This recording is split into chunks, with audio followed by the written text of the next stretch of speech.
Hi, this is Cora Stack here, Dr. Cora Stack. I've managed to secure another online deal through my negotiation powers. As I say, I'm all for arbitration and negotiation before litigation. I think we need, not just in Ireland but globally, to move towards affordable arbitration in all disputes.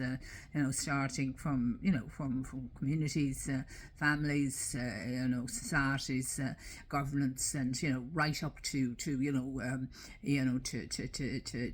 dispute resolution using negotiation and arbitration in between, like, instead of the military options. So this is my position. I'm against violence, and I'm in favour of doing everything possible to improve our understanding and education in conflict resolution, and to better educate ourselves in conflict resolution. I've been reading a lot from Harvard's their work on negotiation that they're recently just introducing to the business people. But I think negotiation expertise is needed, and research is needed in negotiation and arbitration, not just for business leaders but also for political leaders and peace builders, and people who believe in peace, and who believe that negotiation, that we need to be better negotiators, better peace builders through being better negotiators. So I've negotiated a number of peace deals with very, very good county councils who have been changed their position following my negotiation to accommodate various people who couldn't otherwise be in several places at the same time. But still, it wasn't standard practice, so we needed negotiation. But some councils were very accommodating, and others had difficulties because of technical issues in their chambers. So we have to forgive them for that, and maybe that's something they'll look into in the future the next time around, so people won't have heart attacks or nearly crash their cars, etc. The next time around. Now, the latest news is that Sinn Féin are going to announce a major strike in terms of the person they're going to back on Saturday, and obviously everybody thinks that the person Sinn Féin is going to back is going to be the winner of the campaign. Now, one of the main issues I have with Sinn Féin's position is they want somebody a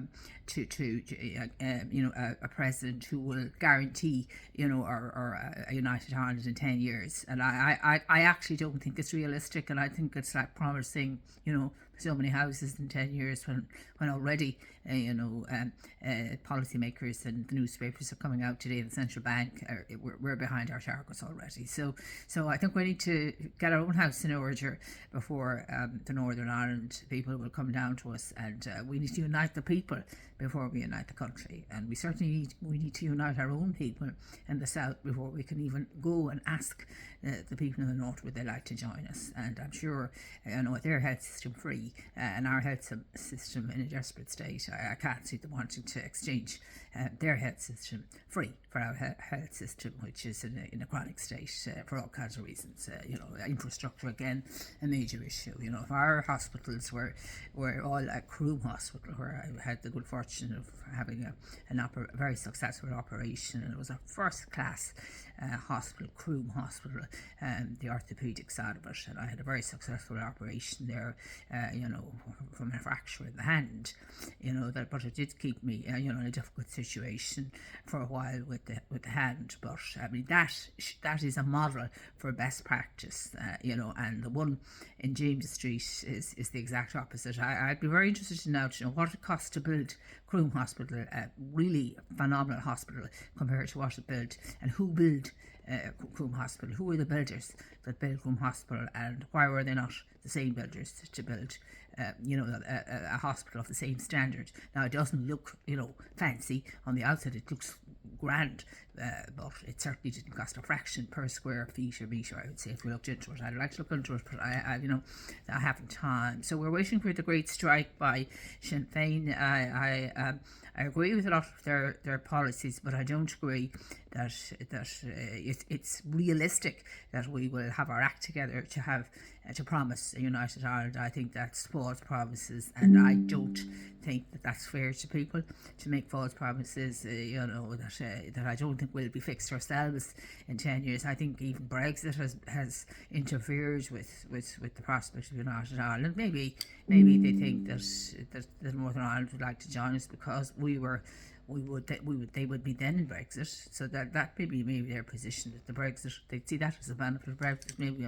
But I still think the health service is a huge plus for people in Britain, and I can't see us going in that direction either, and I think our health service, when you see a great Croom there, the orthopaedic unit in Croom is second to none, and why can't we have that level of that standard of infrastructure, and everything about it is top class really, compared to, we'll say, the older part of Limerick University. So we have a lot to do to build up our people want to work in nice places.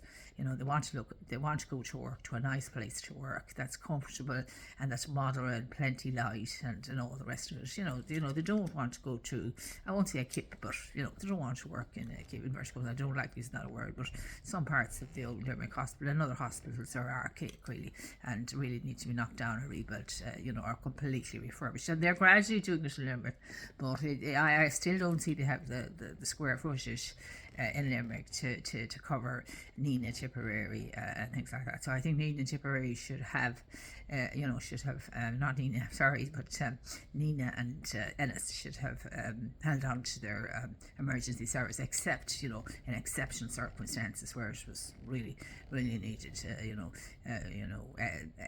expertise. But I think it was the failure of vision for health to drop the emergency or to reduce the status of Ennis and of Nina, because Limerick already is a huge centre of population, and it can only barely cope with Limerick, not mind having to cope with the population, and then the driving and the distance and everything for people is huge, absolutely huge for the transport. So there's there's a lot of services that could be offered in a revamped Ennis Hospital and a revamped Nina Hospital, and I think it was a mistake to do what they did. But we're waiting for the strike. We're waiting for this great news that is going to be shattering from Sinn Féin, and I am in favour of the Good Friday Agreement, and to the letter. I'm in favour of it to the letter, and that's my position. I'm not going to say that we're going to have a United Ireland in 10 years, because I don't believe that's realistic, and I'm not going to make promises that I do not believe can be achievable.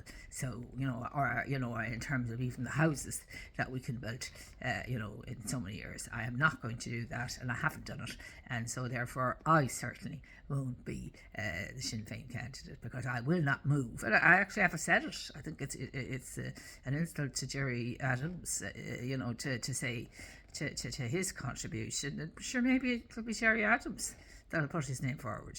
It will be some reason then, I can tell you, because I have taken inspiration from his work and from the work of Mr. Brendan Howell, and I have said that what we need is a new legal system in the Western world, and we need an arbitration first. So I have taken the work of Adams, Hume, and Trimble, and particularly Adams and Hume, and who I have great admiration for, and also the work of Mr. Brendan Howland through the work that he did in the legislation he introduced, and I can see a huge need for dispute resolution and conflict resolution using negotiation and arbitration first before litigation. And I think it needs more expertise nearly to be excellent at arbitration negotiation. You see how good I am, that I'm getting all these deals. So there you go. That's the story, and we're waiting with bated breath the exciting news from Sinn Féin on Saturday, and they're all at the ploughing, and they're ploughing and taking. So it'll be great. Well, I doubt it. I don't think they'll be doing any of that at the moment. But anyway, because I think it's kind of muddy up there, is it today? I've never been at the ploughing, but I've always wanted to go, but I've always had other commitments. So the very best to luck to everybody, and we're all waiting with bated breath for Sinn Féin's last card.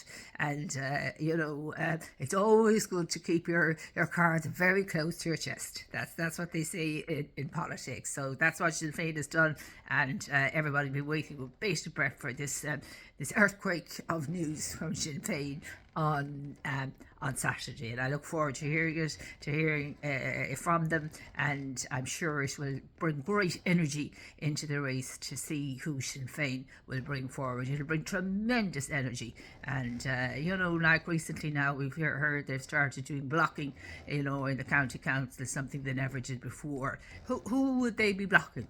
That's another question. That'll be a very interesting question for Irish democracy. Who would Sinn Féin be afraid of? That's the question. Take care, guys, and have a great weekend.